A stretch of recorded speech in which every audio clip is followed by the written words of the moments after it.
Guy Kabombo Mwadianvita, vice-premier ministre, ministre de la Défense nationale et des anciens combattants, a lancé ce mardi 28 janvier 2025 la première exposition des matériels et équipements à usage militaire de l'industrie militaire indienne à Kinshasa. Plus de 13 industries militaires indiennes spécialisées dans la fabrication de véhicules blindés, de véhicules tout-terrain, des drones, des hélicoptères de combat, des systèmes anti-drones, des systèmes de brouillage, des drones, des gilets pare-balles, des casques balistiques et autres équipements militaires sont venus présenter au FARDC leurs produits des dernières technologies.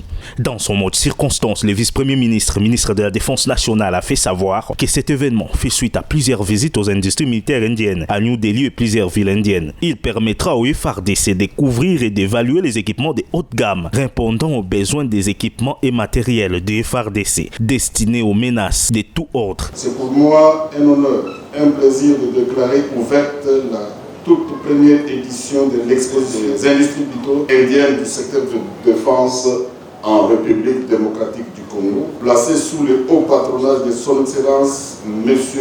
Félix Antoine Tshisekedi Tshilombo, président de la République, chef de l'État et commandant suprême de forces de la République démocratique du Congo.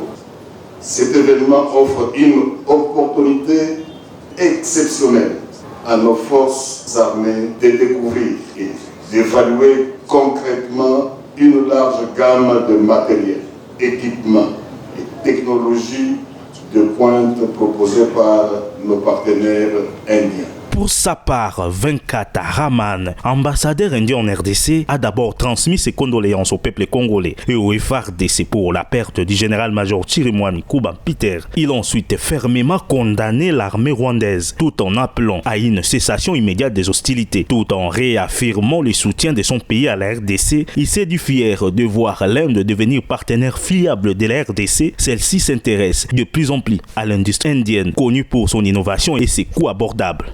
Nous sommes profondément préoccupés par la situation actuelle à l'est du Congo, en particulier à Goma, qui a entraîné d'immenses souffrances pour des vies innocentes et a sapé la paix de la RDC. Nous condamnons fermement ces actes de violence visant à porter atteinte à la souveraineté et à l'intégrité territoriale de la RDC et appelons à une cessation immédiate des hostilités.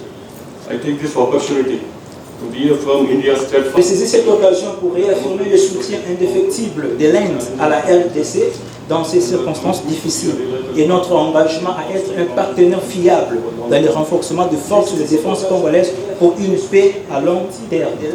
Cette exposition va se clôturer ce mercredi 29 janvier 2025 au chapiteau de l'état-major général à Kinshasa.